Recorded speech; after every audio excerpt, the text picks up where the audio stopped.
Welcome into Tide and Tiger. Scott Griffin here along with Rodney Orr of TiderInsider.com as we talk about Alabama making the Final Four of college football. Also, the All-SEC teams are out. Some recruiting news, and Bama and Clemson for the third time. Rodney, good morning. How are you? I'm doing great, Scott. How are you? I'm doing great. Both of us thought, I think I'm speaking for you when I say, I was prepared for Ohio State to get in. It seemed like the national media wanted Ohio State. There's this Alabama fatigue, and I'm a little bit surprised the Tide is in. I think they deserve it. I just didn't think it would happen. Well, that's a good point because actually on Friday afternoon, I spoke to someone who's a really, really well-placed source, strong connections throughout the country, also at ESPN, and he told me, he said, look, I don't think even with a relatively close Ohio State win over Wisconsin, that's going to be enough to get Alabama in. And there was even some question, I think at one point, Scott, that even if TCU beat Oklahoma, that Alabama could possibly get left out. And a lot of that's because two SEC teams, two conference teams, same conference, have never been in the playoff together, and a lot of people thought that might never happen. So I think from that perspective, that is a monumental decision by the College Football Playoff Committee to place two SEC teams into this playoff. But I do think, without question, not just because I'm biased towards Alabama, but I do think that they picked the four best teams. I do too, and let's be honest, I kind of like the conference championship discussion, but I don't think it's the number one thing. And Ohio State got in last year the same way Alabama did this year, and then they were sitting there trying to pontificate about how that shouldn't be the way they should be viewed this year. So all that was a joke to me. The only thing that's bothersome to me, and I wish Alabama would correct it, and I don't know why they do this, is playing a Mercer, because that was the big hang-up that they scheduled an FCS opponent. And we all know that there are plenty of Division I teams out there that you can schedule that win against. So do you have any thoughts on that whatsoever? Because I think Alabama's good enough. They don't have to play FCS. Yeah. Right. Well, I think, that is a good point, Scott, certainly. But I also think, too, that there's been a lot of discussion, which has surprised me a little bit. I didn't know this would be some sort of a consideration, but the injury situation at a lot of these schools that were being considered. If you look at Alabama, I didn't really hear many people talk about the injury situation at Alabama's linebackers. This defense was virtually, when you talk about the front with those linebackers, was wiped out early in the season. And, I mean, that it certainly made it very difficult for Alabama throughout the season, even though they were 11-0. But as they got near the end of the year and playing better competition, I think it began to show up a little bit on the defensive side.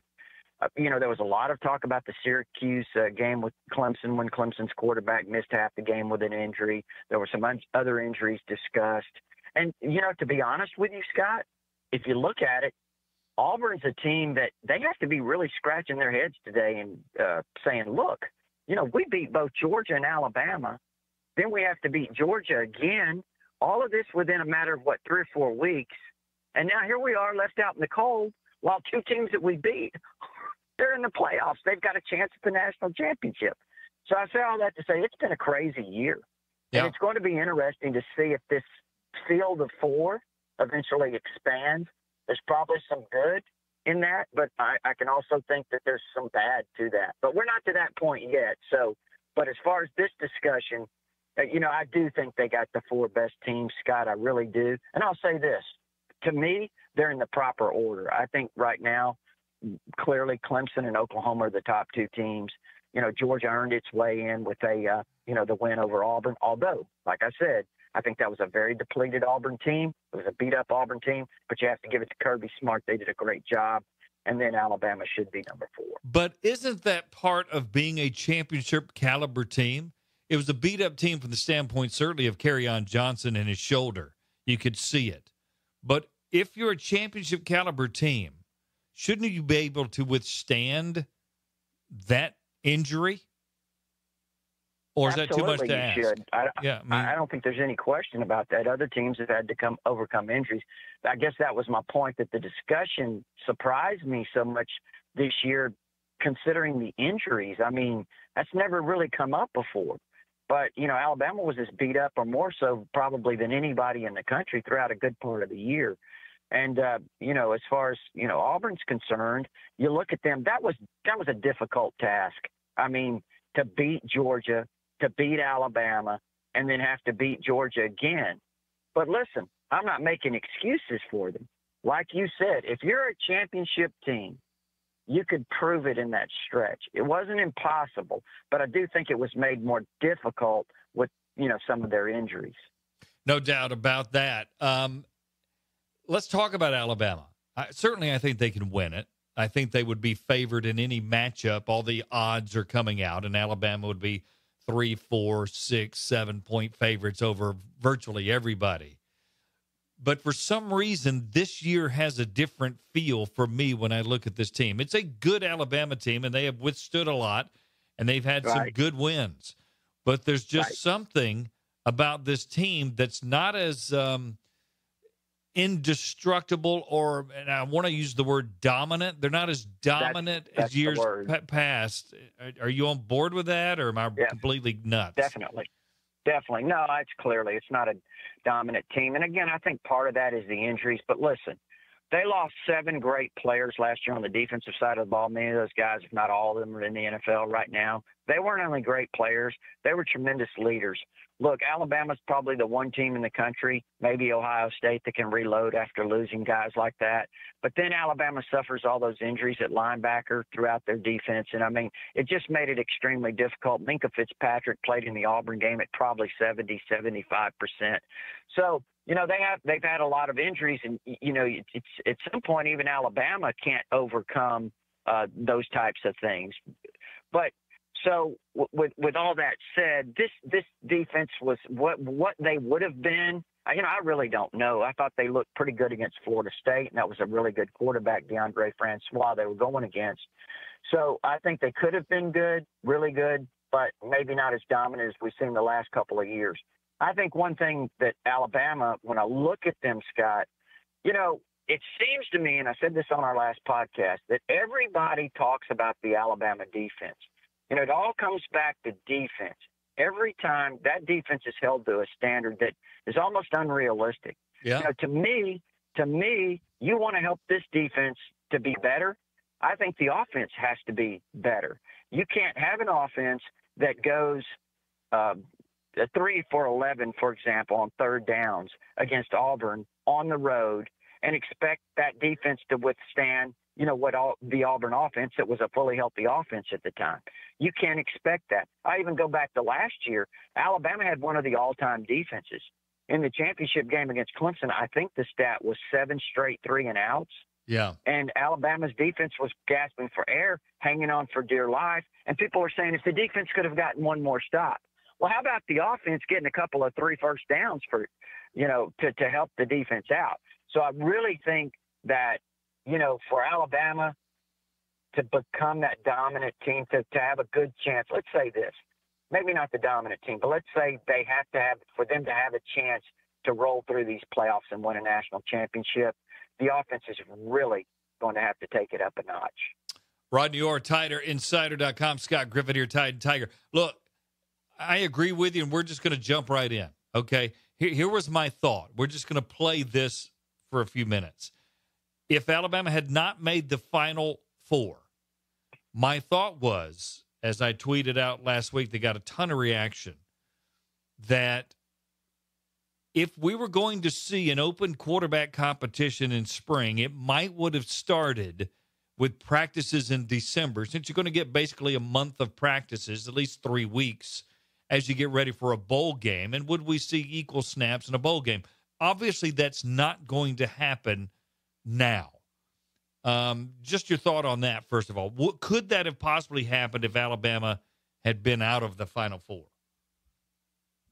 You talking about just for a bowl game? I think so. I mean, I think he would have certainly, and I think over the course of the next 30 days, how many ever practice they have? I think it's 14 or 15 that they'll be allowed. Whatever.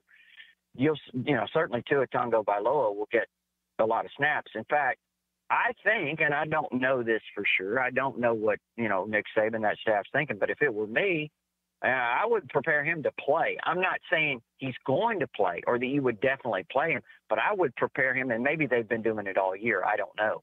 But I would prepare him as if he's going to play in case you do need him.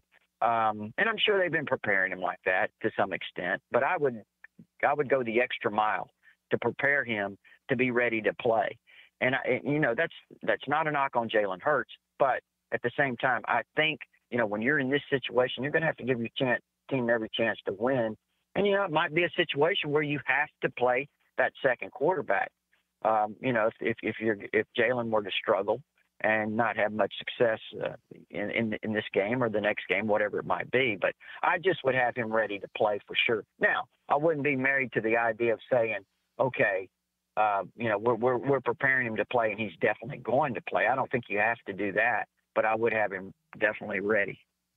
Yeah, and the interesting thing would have been how much would he have played, would have been basically equal, if not. But I think it's going to be status quo now. They'll certainly get him more reps, I agree. But I think obviously Jalen Hurts will be getting the bulk of the snaps, if not all, against Clemson as they go forward. Does that change anything from your and my thinking? It doesn't on mine for the spring, except from the standpoint if Jalen Hurts comes out, Alabama wins a national title, then you may see that open competition not happen in spring. Give us the lay of the land in your brain right now for what could happen and then how spring would be handled from the quarterback position. Well, I mean, those are, of course, a lot of hypotheticals, a lot of speculation. But darn really fun to talk about. Yeah. Well, listen, I think this is the deal. You've struggled throwing the football for various reasons, for the end of last year, all throughout this year against good defenses. Again, we've stressed that it's not just the quarterback. There's been a lot of issues, whatever it might be, whether it's protection at times and so forth. But I do think when you have a quarterback that is clearly as talented potentially as Tua Tagovailoa, you owe a guy like that, and you owe yourself, you owe your team an opportunity for this guy to be able to compete for the job because I think he's that good.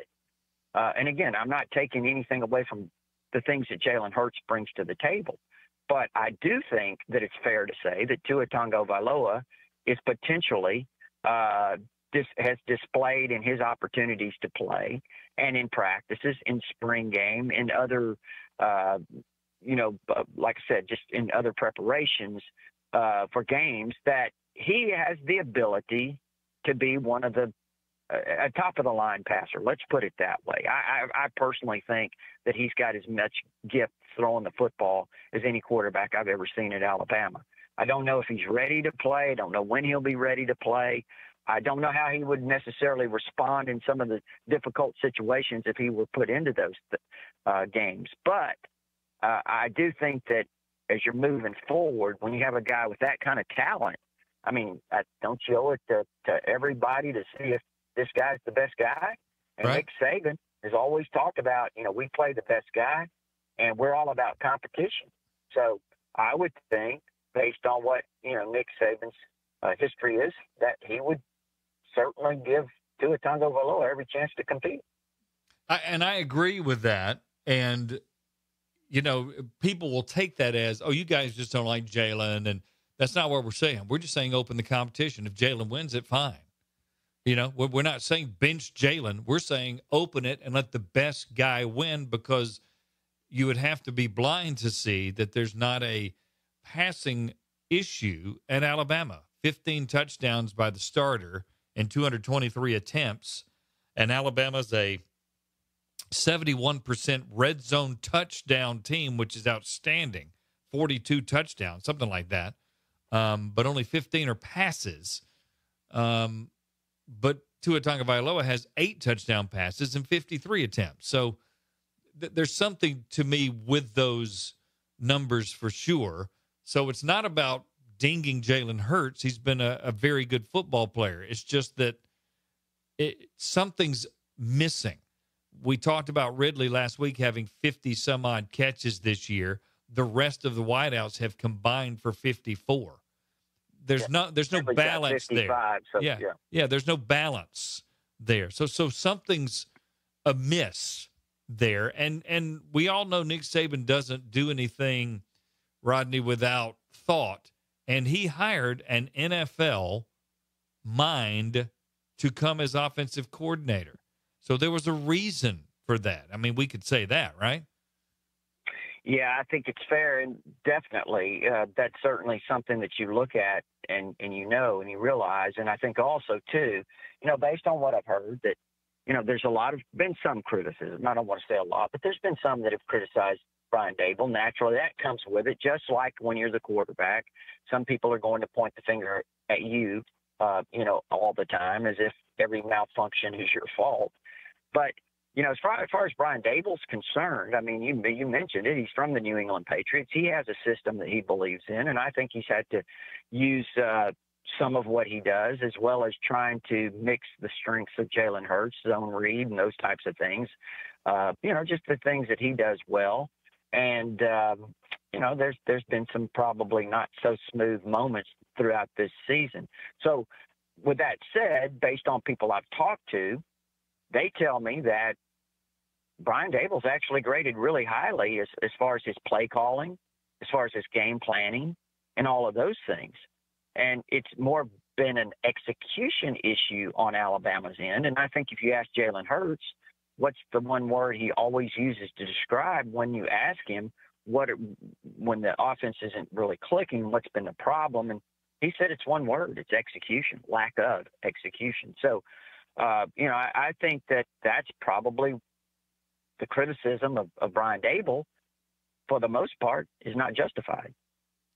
No, I don't think so either. I think he's been very good at doing it. Look, now, I do have an issue and did have an issue with a third quarter drive that saw basically 4 plays, 4 stretch runs, pre-designed runs to running backs, and they went down the field, they just marched down the field like it was a scrimmage, and then we didn't see a lot of it after that. I do think that Brian Dable's dilemma, I'll call it, for lack of a better word, is that he thinks he needs to get Jalen Hurts running the football a lot. And I'm not so sure about that, Rodney. He's a very good running quarterback, but you have so many weapons back there in the backfield. I'm not so sure you should be obsessed with Jalen running the ball as opposed to Jalen distributing the ball to all the playmakers, if you know what I'm saying. Right. And I think that's what Brian Dable wants to do. I think that's what his system is, having the quarterback be able to distribute the ball all over the field. Alabama has weapons. Those wide receivers are good, and he has some really good tight ends too, and he has some backs that not only are good runners but good receivers. So I think those weapons are in place, and I think Brian Dable's system calls for that. I do think some of those runs against Auburn that Jalen had, some of them were called runs. Obviously, he had a couple of end runs. He had a couple of quarterback draws, but also those zone reads now. Some of that's going to be dependent upon how the quarterback reads the defense. And so that would be a run if a quarterback run if he decided to keep it, and obviously a running back run if he decided to hand it off. So not all of that is based on, just calling Jalen's number, so to speak. So there's a lot of different factors that are involved there. And then some of those runs, too, I haven't gone and counted it up. Some of those runs, though, as you know, Scott, were scrambles. Right. Were scrambled out of the pocket and so forth. So those are counted as runs as well. So, but I really haven't counted up how many design runs he had. But I do know this, that over the Mississippi State, LSU, and Auburn games, he had 51 carries, I think it was. That's a lot of runs for a quarterback. We're not talking about wishbone now. We're talking about 51 runs in those 3 games, and I do think that's quite a number of carries. Yeah, and look, when you're Damian Harris and Bo Scarborough, and you've got, you're averaging less than 10 carries apiece, 18 combined, not counting the other guys. I'm sorry, that's not enough. That's not enough for your stable of backs, just like I don't think it's enough that the other wideouts are getting catches. So to me, the ball has to be out of Jalen Hurts' hands more into other guys' hands. I mean, is that wrong to say? No, I think you're making good points. Here's the bottom line to me. This is just me. First of all, I don't think there's been an identity established on this offense this year. That's just me. That's my observation. I may be wrong.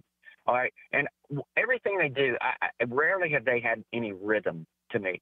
Now, you say rhythm throwing it, also rhythm in what they're doing. You mentioned that great drive they had against Auburn. I mean, what a thing of beauty to open the second half. They did come back on the next drive, however, and they ran 2 straight plays to the outside, called design runs for Bo Scarborough, and it ended up 3rd and 5. And Auburn took it down later, scored, and Alabama kind of had to change its game plan a little bit to throw the ball to try to come back. So regardless, I'm just saying that, I think that the one thing I miss is an identity and a rhythm. Just never get a sense that there's a rhythm with this offense. And you get that sense when Tua Tagovailoa steps in there. Now, again, it's a lot of times a mop-up duty and all that. Passer. There's no question about the rhythm passing that he is. I mean, when that back foot hits the ground, that ball is usually up in the air off his, coming off his fingertips. I think that's his strength. That's the one strength that he has. He's a natural, instinctive passer. He's very comfortable doing it. He understands it. He's thrown it his entire life. That's the way he's been coached, and that's the way he's been brought up as a quarterback. His head coach in high school, of course, he's worked with a lot of great coaches, June Jones among them. Sure. But also his coach, Cal Lee, his high school coach, fantastic coordinator, was the coordinator for the University of Hawaii when they had some record-setting teams under June Jones offensively. So he's been tutored all his life in that type of a system. So I think he's comfortable, throwing the football. He understands defenses, I think, pretty well. And on the flip side of that, and again, Jalen Hurts is more of a zone read quarterback. He was in high school. If you watch his high school tape, he's a fantastic player. He's been a fantastic player here, but he was a zone read quarterback. Really, he had basically one read, to throw the football. So he hasn't really been brought up in that same kind of passing offense that, Tua Tagovailoa has experienced throughout his career. So there is a little bit of a difference. Rodney Orr of Tiger Insider, Scott Griffin here, Tide and Tiger, talking about the quarterback position, Alabama offensively. Let's talk about Clemson. This is number 3. They have Kelly Bryant. It's not Deshaun Watson. They don't have Mike Williams, but it's still a formidable defense Clemson will have. It's an outstanding team, and this is going to be, I think it's going to be no different than the other two. It's going to come down to late in the game probably. Probably so. They're great defensively, as you mentioned. They don't have Deshaun Watson. That's obvious. But they're still obviously a very outstanding team. They can score a lot of points. Kelly Bryant, their quarterback, is a very quick, fast guy. He's really good on his feet. We know those are the kind of guys that have given Alabama trouble in the past, guys who can escape, make things happen with their feet, and can throw the football well. They don't have, as you mentioned, all those receivers that they had a year ago, Scott, that really made a bunch of big plays. And one guy they don't have is number 16, that tight end Jordan Leggett, who really hurt Alabama last year on a couple of plays. Yeah. But I tell you who they do have. They've still got Renfro. And if you don't guard number 13, that guy was on the cover of Sports Illustrated last year because of what he did to Alabama to win the game. But Renfro has been a thorn in Alabama's side the last 2 years. Can they find somebody that can guard him? That's the question. They're going to have to slow him down a little bit. But I think defensively, Clemson is – you can't just line up and think you're going to run the ball on Clemson. I think Alabama's going to have to find some ways to be balanced and throw the ball, make some plays in the passing game. I'm not talking about one drive, 2 drives. I'm talking about consistently throw the football to have a chance to move it well against Clemson.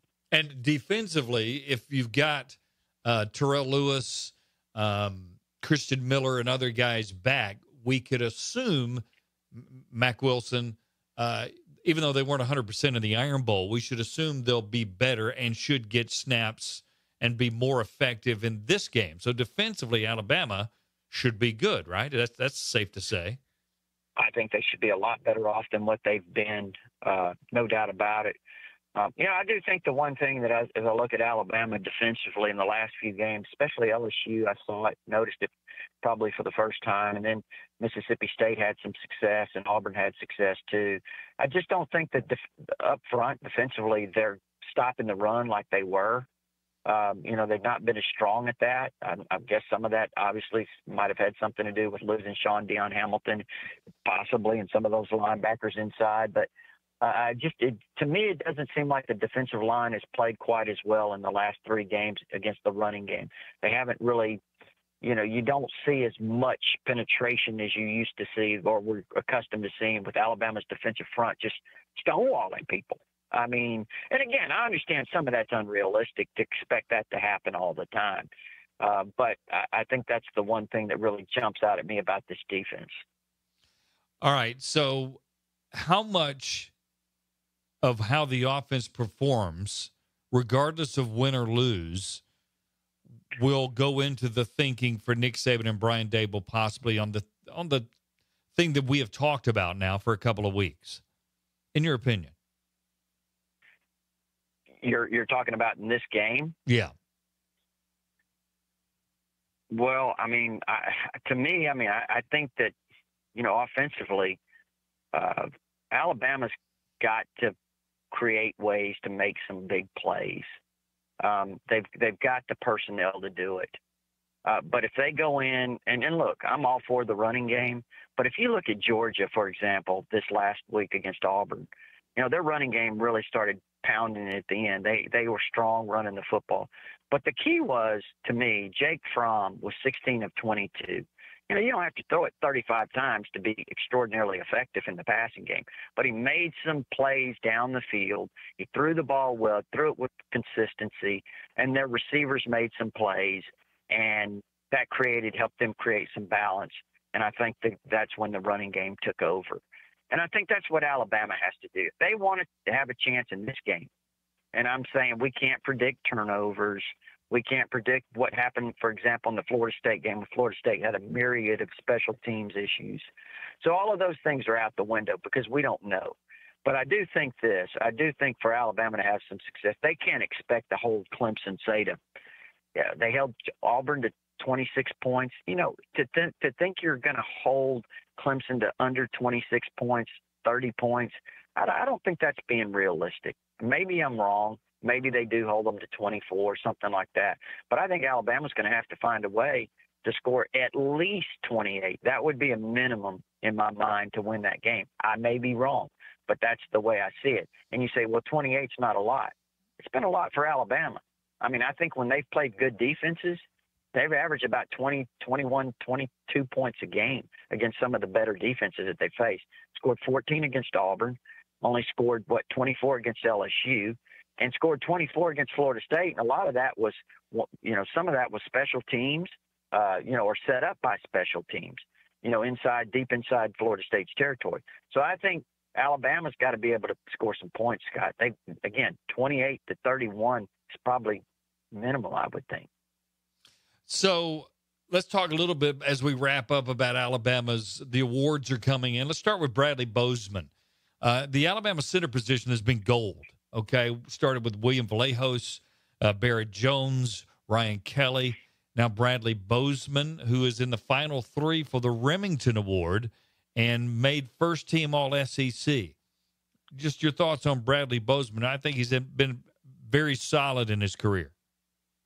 I think he's a great story. He was a guy that was one of the first commitments in his recruiting class, and made it through all these years, 5 years. And, to be honest with you, it wasn't that Bradley Bozeman wasn't a well-known recruit, but he wasn't extraordinarily highly recruited. He was a guy that committed early to where he always wanted to go, which was Alabama. And people thought, maybe this guy contributes some. But he has done a fantastic job. If you remember, he was thrown in that Ole Miss game in 2014 as a redshirt freshman. And I didn't do a bad job when he was thrown in off the bench when Kelly got hurt. And then he started the next week against Arkansas up there, and Alabama narrowly won that game. And then last year, before the season, a lot of people said Alabama's biggest loss on the offensive side is Ryan Kelly, the number 18 overall pick for the Colts, and that Alabama was going to have a very difficult time replacing. Well, that made sense. But Bradley Bozeman stepped in, and you know what? He's had some rough moments, not many, but he's had a few. But for the most part, nobody's really talked about losing Ryan Kelly because Bradley Bozeman's done such an outstanding job. Mm-hmm. So I think it's a great story. It's a guy that's a blue-collar guy. He's extraordinarily strong. I think he's a leader. I think he's a great person. I think he's a very respectful young guy. And you know what? I really think that Bradley Bozeman –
Davis, did he not make the second team? He's on second team with Levi Wallace and J.K. Scott. Yeah. Well, Raekwon Davis had a great year, too, so he's come a long way. How about his story? He's a sophomore now, so I think he's going to be a great player next year, and he's been a really good one this year. Deron Payne. It's going to be interesting to see if he decides to come back. I don't think that's necessarily completely out of the question. And if he does, you start combining him with Raekwon Davis and Isaiah Buggs, Alabama could be dominant again up front defensively. So that will be interesting. At linebacker, really glad to see Rashawn Evans.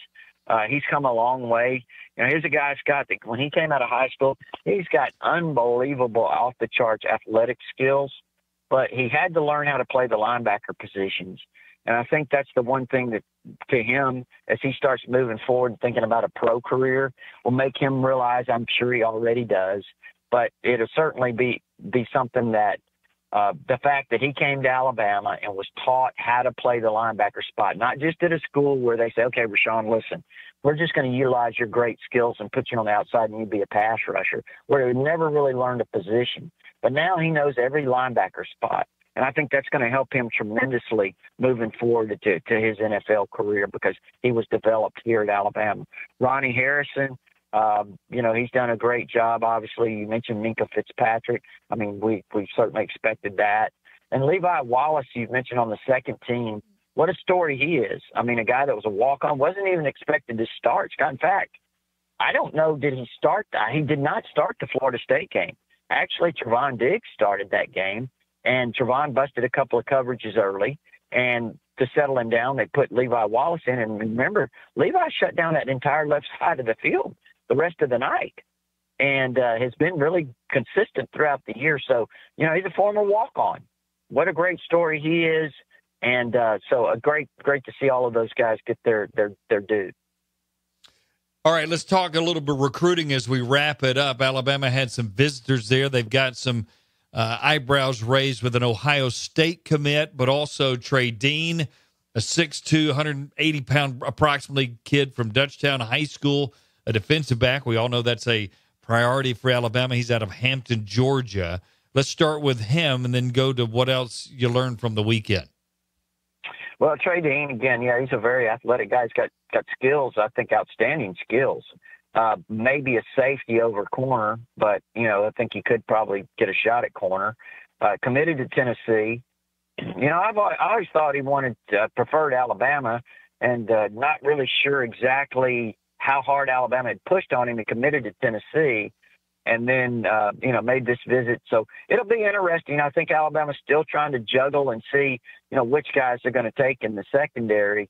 And so it'll be interesting to see where Trey Dean fits in. He told us last night he's probably going to visit Florida here pretty soon, but that he had a great visit to Alabama over the weekend. Anybody else that jumps out at you? Alabama continuing to try to flip guys, right? Yeah, Brenton Cox. You mentioned him, the Ohio State commit. He's a defensive end type. He's probably 6'4", 6'5", 250 guy that's going to get bigger. He's considered a five-star player. He's out of Stockbridge, Georgia. And, Scott, he's been flirting with Alabama a little bit, Georgia as well. It's going to be interesting to see. I think he had an outstanding visit to Alabama. I think Alabama's making a really strong push. It's going to be interesting because not only has he been committed to Ohio State, but Kirby Smart's really tightened up those borders there in Georgia. And he's going to make it difficult for guys like this young guy, Brenton Cox, to get away from him. So, again, I think Alabama did a tremendous job with him this weekend. The question is, can they close the deal with him? And it's going to be a real battle. All right, great stuff. You can go to TiderInsider.com, check it out there, get all the top recruiting information, a lot of videos and podcasts that Rodney and I do. Videos, for instance, the basketball game the other night with interviews always on there as well as we partner up with those guys and give you the best in writing, visual, and audio here at TiderInsider.com. For Rodney Orr, Scott Griffin saying so long. We'll talk to you again later on in the week right here on Tide and Tiger, the podcast.